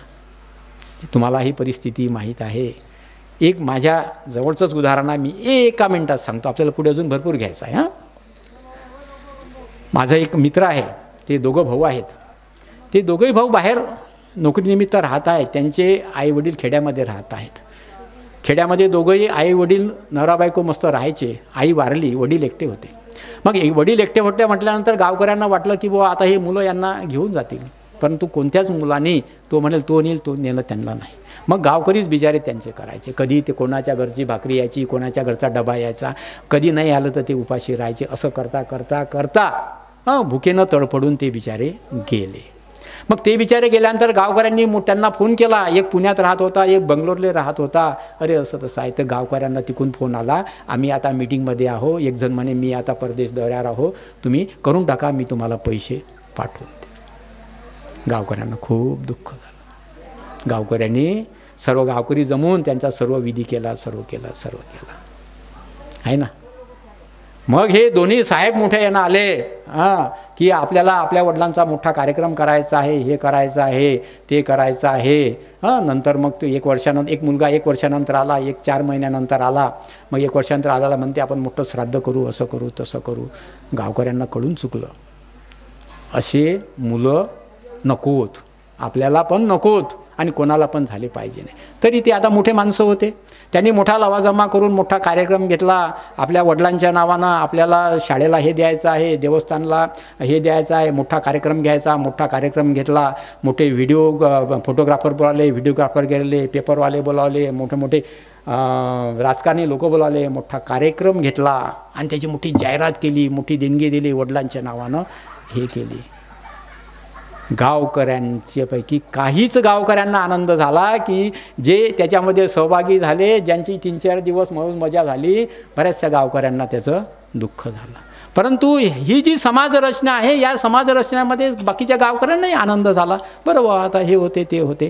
पण महाराज म्हणतात जळो त्याची देणगी, जळो त्याचं हे, असे लोक काय जातील, मसनामध्ये जातील, असे लोक नरकामध्ये जातील, असे लोक नरकामध्ये जातील. खरंच कोणत्या सत्पुरुषाला चांगलं वाटलं असेल का? नाही. आणि महाराजाला तर मुळीच चांगलं वाटलं नाही. अशा ह्या प्रकारची समाजव्यवस्था आहे. म्हणून आजच्या या समाजव्यवस्थेमध्ये महाराजांचं अभंग डोळ्यासमोर ठेवून आपण चिंतन केलं पाहिजे. पुढचा अभंग आहे, शेतकऱ्यासाठी आहे आणि सामान्य माणसासाठी आहे. महाराज म्हणतात की तुम्ही आपलं हित ओळखा. कशामध्ये आपलं हित आहे, काय आहे, आपण वेळच्या वेळी काय केलं पाहिजे. महाराज म्हणतात की जे वेळच्या वेळ आहे ते केलं पाहिजे. महाराज म्हणतात की तुमच्या घरी एखादा मृत्यू जरी झाला की तरी त्या मृत्यूचा शोक तुम्ही महिना 8-8 दिवस न करता तुम्ही ते सर्व करून, समजा आता पेरणीचा दिवस असेल, वापशाचा महिना असेल, तर तुम्ही ते बाजूला ठेवून ते करा. कारण त्याच्यावर तुमचा चरितार्थ आहे. ते पेरणी जर तुम्ही 8 दिवसात 15 दिवसात केलं नाही तर तुम्हाला वर्षभर काही मिळणार नाही. हे खूप एक उदाहरण आहे. मग सांगता की कोणत्या वेळी कोणतं काम करायचं. म्हणून एक अभंग आहे, मढे झाकुन्या करती पेरणी, कुणबियाची वाणी लवलाही, तयापरी करी सोयीत आपुले, जयाशी फाऊले नरदेह. ओटीच्या परिस मुठीचे ते वाढे, यापरी कैवाडे सोयिताचे, नाही काळ सत्ता आपुले हाती, जाणते हे गुंती उगविती. तुका मने पाहे आपुली सूचना, करी तो शहाणा मृत्यूलोकी. महाराज म्हणतात वापशाच्या महिन्यामध्ये शेतकऱ्याच्या घरी कोणी मृत्यू पावलं, आई वडील मुलगा बायको, तर त्याचं ते मढं ते प्रेत झाकून ठेवावं. झाकून ठेवतो, पहिले म्हणतात झाकून ठेवतो, म्हणजे महाराजांना असं अभिप्रेत आहे. आणि तो वापशाचा सीझन पाहून आपली पेरणी करतो. पुन्हा महाराज म्हणतात जो कोणी करत नसेल त्यांनी असं करावं, मढं झाकून ठेवावं, प्रेत झाकून ठेवावं आणि योग्य वेळेवर आपली पेरणी करावी. मढं झाकून ठेवावं म्हणजे लवकर तुम्ही क्रियाकर्म करून मोकळे व्हा, आपल्या कामाला लागा. महाराज इथे सांगतात इथं आपण सोहित पाहिलं पाहिजे. आपलं सोहित कशामध्ये आहे? आपलं सोहित आहे योग्य वेळी पेरणी करावं, योग्य वेळी योग्य काम करावं, शोक करा. परंतु योग्य वेळी काय करायचं हा सल्ला महाराज देतात. आणि असा सल्ला जर आपण हे केला आणि त्याप्रमाणे जर वागलो तर आपलं सोहित होते. महाराज म्हणतात शेतकऱ्याच्या त्या चाळणीवर तो मुठभर धान्य टाकतो आणि मुठभर धान्य टाकायची ते लाखो धान्य त्याचे जमा होतात. त्याप्रमाणे आपण जर आपलं सोहित केलं तर ज्याप्रमाणे त्याच्या याच्यावर चारणावर मुठभर दाणे टाकल्यानंतर लाखो दाणे बाहेर पडतात त्या शेतीमधून, त्याप्रमाणे योग्य वेळी जर आपण सोहित केलं, योग्य वेळी आपण बरं काय वाईट करायचा विचार केला तर तेवढ्या मोठ्या प्रमाणामध्ये आल्याला फलनिष्पत्ती होईल. म्हणून महाराज म्हणतात तुम्ही जे काही करायचं असेल ते तारतम्यानं लवकर लवकर करा. कारण आपलं जीवन हे कसं आहे, सीमित आहे. मनुष्य जीवनाचा स्पॅन जो आहे, कालावधी खूप सीमित आहे, खूप सीमित आहे. आणि मृत्यू केव्हा येईल काय येईल हे कोणी सांगून येत नाही. काळाचा घाला हा केव्हाही होऊ शकतो. म्हणून काळाचा घाला व्हायच्या आधी जे काही आपल्याला हित करायचं असेल, आपलं परमार्थिक हित आणि आपलं सांसारिक हित दोन्ही करा म्हणतात. महाराज म्हणतात आपलं सांसारिक हित करा आणि आपलं पारमार्थिक हित करा आणि लवकर लवकर करा. आणि महाराज म्हणतात हा माझा उपदेश आहे, हा माझा संदेश आहे, हा माझी सूचना आहे. आणि अशा यानं जर कोणी वागलं तर या मृत्यू लोकामध्ये तो माणूस कसा होईल, सज्जन होईल, तो माणूस शहाणा होईल. म्हणजे बघा इथे किती चांगला सदुपदेश महाराज या अभंगामधून करतात.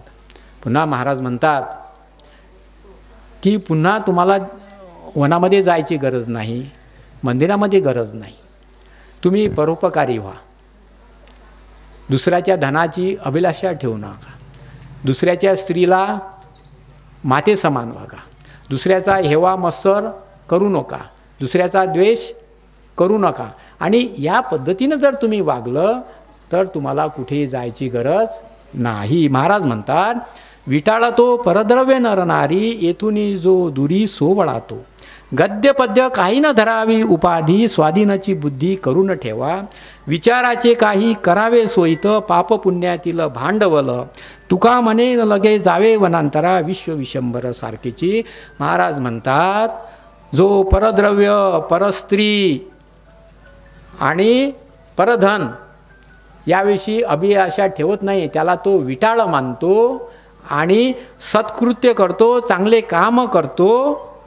अशा माणसाला वनामध्ये जाऊन देवाची प्रार्थना करायची गरज नाही. त्याला मोक्ष म्हणा किंवा देव म्हणा, तो इथेच भेटू शकतो. जे आपण मागच्या अभंगामध्ये पाहिलेलं आहे तेच आपण या अभंगामध्ये पाहिलेलं आहे. म्हणजे खऱ्या अर्थानं समाज जीवन कसं जगावं, चांगलं पारमार्थिक जीवन कसं जगावं, चांगलं व्यावहारिक जीवन कसं जगावं हे महाराज सांगतात. आणि हे महाराज सांगितल्यानंतर जसं संसारामध्ये राहून गृहस्थाश्रम हा सर्वात मोठा आहे ते या अभंगामध्ये महाराज सांगतात. पुन्हा महाराज सांगतात की आपण समाजामध्ये चांगले विद्वान आहो, ज्ञानी आहो, धनिक आहो, श्रीमंत आहो म्हणून तुम्हाला सांगावं लागत नाही. तुम्ही खरंच जर ज्ञानी असाल, पंडित असाल तर तुमचं ज्ञान पंडित पाहून लोक जवळ येईल. नुसतं ज्ञान पंडित पाहून जवळ येणार नाही. जेव्हा ज्ञान आणि तुमच्या पांडित्याचा उपयोग लोकांना होईल, त्या लोकांना उपयोग झाल्यानंतर त्यांचं जीवन पुलकित होईल आणि ते लगेच तुमच्याकडे धावत येतील. म्हणून महाराज छान उदाहरण देतात चंदनाच्या झाडाचं. चंदनाच्या झाडाला वनामध्ये असताना काही सांगावं लागत नाही की इतर झाडांना की मी चंदनाचं झाड आहे ना, किंवा चंदनाच्या झाडाला एखादा वनस्पतीचा मेळावा घेऊन सांगावं लागत नाही की मी चंदनाचं झाड आहे. चंदनाचं झाडाचा सुवास आल्यानंतर सर्व झाडं म्हणतात की हा चंदन आहे. नुसतं झाडच म्हणत नाही तर सर्व माणसं म्हणतात की हे चंदनाचं झाड आहे. तसंच महाराज म्हणतात की सूर्याला सांगावं लागत नाही उगवल्यानंतर मी सूर्य आहे. किती छान अभंग देतात बघा. न लगे चंदना पुसावा परिमळ, वनस्पती मेळ हाकारुनी. अंतरीचे धावे स्वभावे बाहेरी, धरिता ही परी आवरेना. सूर्य नाही जागे करीत या जना, प्रकाश किरणा कर म्हणू. तुका म्हणे मेघ नाचवी मयुरे, लपविता खरे येत नाही. जसं चंदनाच्या झाडाला मी चंदन आहे म्हणून सांगावं लागत नाही की बा मी चंदन आहे, मी चंदन आहे, किंवा मेळावा घेऊन सांगावं लागत नाही. चंदनाचा सुवास काढल्यानंतर सारे वनस्पती म्हणतात आणि सर्वजण म्हणतात हे चंदन आहे. तसंच सूर्य मी उगवत आहे तुम्ही जागे व्हा म्हणत नाही. सूर्य उगवल्याबरोबर किंवा त्या किरणालाही सांगावं लागत नाही लोकांना की आता सूर्य उगवलेला आहे तुम्ही जागे व्हा. सूर्य उगवल्याबरोबर सर्व लोक जागे होतात. आणि जेव्हा मेघ खूप डांबून येतात, काळे भोर मेघ येतात, तेव्हा मोरांना सांगावं लागत नाही की आता मेघ आलेले आहेत तुम्ही नाचा. जेव्हा आकाशामध्ये मेघ दिसतात, काळे शोर मोग दिसतात, त्या मेघामध्ये अशा विजा कडाडायला लागतात, इंद्रधनुष्याच्या ह्यावं लागतात, तेव्हा मोराला वाटते की बा मेघ आलेले आहेत आणि त्याला सांगावं लागत नाही. अंतर्मनाने तो मेघ नाचायला लागतो. अंतर्मनाने तो मेघ नाचायला लागतो आणि इतका तो नाचायला लागतो, इतका तो नाचायला लागतो, इतका तो भावविभोर होतो की तो सर्वस्व विसरून जातो. महाराज म्हणतात ह्या सर्व उपमा कशाच्या दिलेल्या आहेत? ह्या सर्वांच्या कशासाठी? की तुम्ही विद्वान आहात, तुम्ही श्रीमंत आहात, तुम्ही दानशूर आहात, तुम्ही थोड सामाजिक कार्यकर्ते आहात, तुम्ही चांगले सत्पुरुष आहात, संत आहात, हे तुम्हाला सांगावं लागत नाही. तुमचं गुणवैशिष्ट्य, तुमचं कामवैशिष्ट्य हेच अशा पद्धतीनं करा. ते जर तुम्ही त्या पद्धतीनं जर केलं तर ते लोकांपर्यंत जाईल. ते कसं जाईल? लोकांपर्यंत जाईल. मग लोकांपर्यंत जाऊन ते कानात नाही, त्या तुमच्या येणं लोकांचं जीवन चांगलं होईल. त्यांचा जीवन जगण्याला चांगलं मार्गदर्शन मिळेल, त्यांचं ते हे होईल, त्यांच्यामधून त्या जीवनाची काय होईल, उपरती होईल. आणि साहजिकच एखाद्या चांगल्या माणसाचं तत्त्वज्ञान ऐकल्यानंतर, ते तत्त्वज्ञान अंमलात आणल्यानंतर त्याचं जीवन चांगलं होईल. एखाद्या चांगल्या माणसाचं एखादी मदत भेटल्यानंतर त्यानं त्याचा उपयोग घेतला की त्याचं जीवन चांगलं होईल.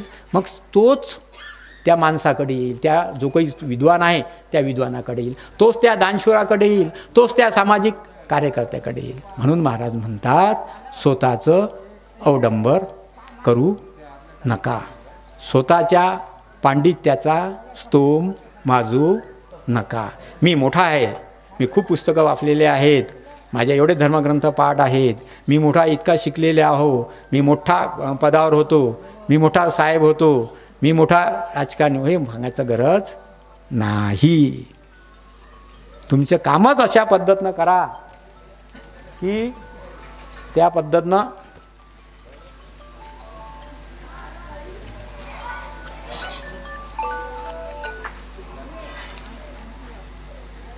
हे आपली शेवटची अंतिम वेळेची लावलेलं होतं. मला काय वाटलं हा बाहेरचाच फोन आहे.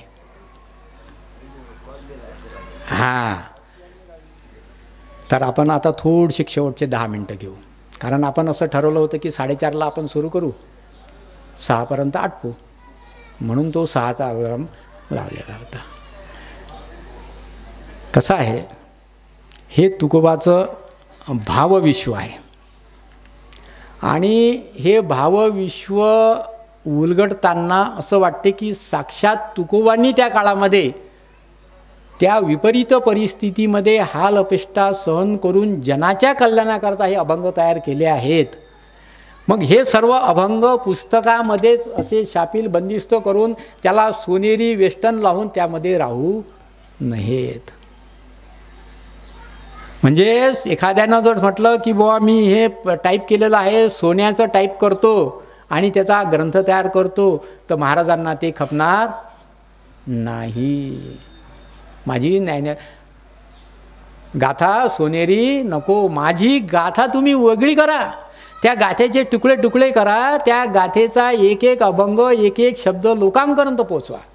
ते गाथा होऊ दे ना, फाटू दे ना, ते दुसरी आपण तयार करू, हे महाराज म्हणतील.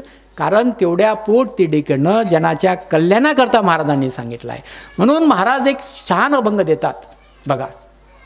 महाराज नेहमी असं म्हणतात की माझ्या साधकांनी नेहमी प्रयत्नवादी व्हावं, माझ्या साधकांनी नेहमी प्रयत्नवादी व्हावं, नेहमी परिश्रम करावे. आणि तुकाराम महाराजाचा एक अभंग बाबा लोक मोठे भरले गुणगुणतात, ठेविले अनंते तसेची रावे, ठेवी अनंते तशी. सर्वात जास्त गुणगुणतात आळशी लोक, जे मस्त ढाराडूर जेवतात, आपला ढारा म्हणजे सट्ट जेवतात, ढाराडूर झोपतात. आणि एखाद्या म्हटलं का रे बा वारल, काही नाही तसा, ठेविले अनंते तसेची राहावे, ठेविले अनंते तसे. अरे महाराजांनी तो अभंग तसा नाही केलेला आहे. तू मस्त जेवण कर आणि झोपून राह आणि हे ठेविले तसं नाही. आणि म्हणतात नाही बा काय देवाची कृपा होईल तर करण बरोबर, देवाची कृपा होईल तर होईल, देवाची कृपा होईल तर पिकन मला, देवांची कृपा होईल तर होईल. अरे बाबा, आमच्या तुकोबांनी त्याच्यासाठी ठेविले अनंत म्हटले नाही. महाराज म्हणतात तू आता एवढं मोठं सांगितलं की नाही अभंगामध्ये, तू परिश्रम कर, तू चांगला चातुर्याने व्यवहार कर, तू चांगला संसार कर आणि संसार करून तू चांगला परिश्रमी हो. आणि तू इतका परिश्रमी हो, त्यांनी उदाहरण देतात की एखाद्या खडकावर झाड असते, एखाद्या दगडावर पिंपळाचं छोटंसं रोपटं असते आणि तो खडक इतका कडक असतो की तरी तुम्ही 4-6 महिन्यानंतर जाऊन पाहिलं तर एक छोटंसं बी असते, रोपटं त्या खडकामध्ये मूळ करू करू करू त्याच्यावर जगलेलं असते. मग काय कमी परिश्रम झाले असतील त्या रोपट्याला? खडक, तिथं माती नाही, तिथं पाणी नाही, तिथं काही नाही. म्हणजे पाणी नाही, माती नाही वाढीसाठी, पण तरीही प्रतिकार करून ते मूळ प्रतिकार करत करत कठीण भाग शिनत शिनत त्या दगडामध्ये जातं आणि वर उभे राहतं. म्हणून महाराज म्हणतात की तुम्ही अशा कडे बघा, अशा माझ्या निसर्ग संपदेकडे बघा, अशा उदाहरणाकडे बघा आणि तुमचं जीवन आणि तुमचे परिश्रम त्याप्रमाणे करा. म्हणून महाराज म्हणतात ओले मूळ भेदी खडकाचे अंग, अभ्यासाची सांग कार्यसिद्धी, नोहे असे काही नाही अवघट, नाही कैवाड तोच बरी. दोरे चिरा कापे पडिला कांचनी, अभ्यास सेवनी विष पडे. तुका म्हणे काहींचा बैसण्यासी ठाव, जठरी बाळ वावा एका एकी. पहा किती छान उदाहरण दिलेले आहेत. झाडाच्या मुळाचं उदाहरण देतात. झाडाचं मूळ काही नसताना आत जाते आणि महाराज म्हणतात की दोरी किती नाजूक आहे. आपला सुताचा दोरा, सुताची दोरी किती नाजूक आहे. परंतु ते नाजूक दोरा जो एवढा काच जो कठीण आहे, त्या काचाला सुद्धा तो दोरा किंवा ते दोरी कापते. एकदम कापल्या जाते काय हो, त्या काचाजवळ आणली ते नाही. ते सतत कापत घर्षण करत सातत्यानं एक काच कापायला त्या दोराला 10 दिवस लागतील. परंतु ती प्रयत्न करणं सोडत नाही. ती त्याचं काय करते, सातत्य करते. आणि महाराज म्हणतात तुम्ही जर अभ्यास केला, सातत्य केलं, परिश्रम केलं तर तुम्ही विषसुद्धा पचवू शकता. सत्य आहे. विष जर एकदम घेतलं तुम्ही मरून जा.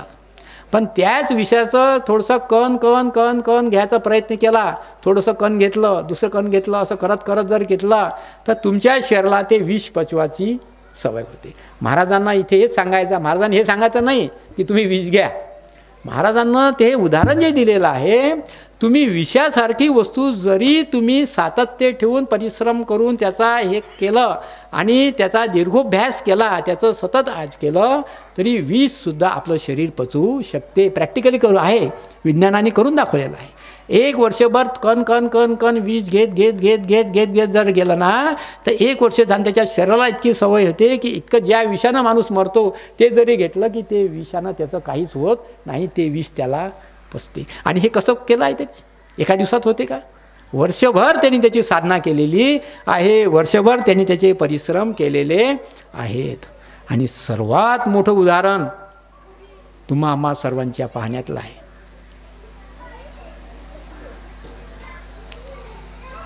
बाळ जेव्हा गर्भावस्थेमध्ये असते, गर्भामध्ये जेव्हा 9 महिन्याचं जेव्हा बाळ होते, तेव्हा सुरुवातीला त्या गर्भामध्ये त्या 9 महिन्याच्या बाळाला बसण्याला जागा असते का हो? नाही. आणि त्या गर्भाची जी पिशवी आहे किती छोटी असते.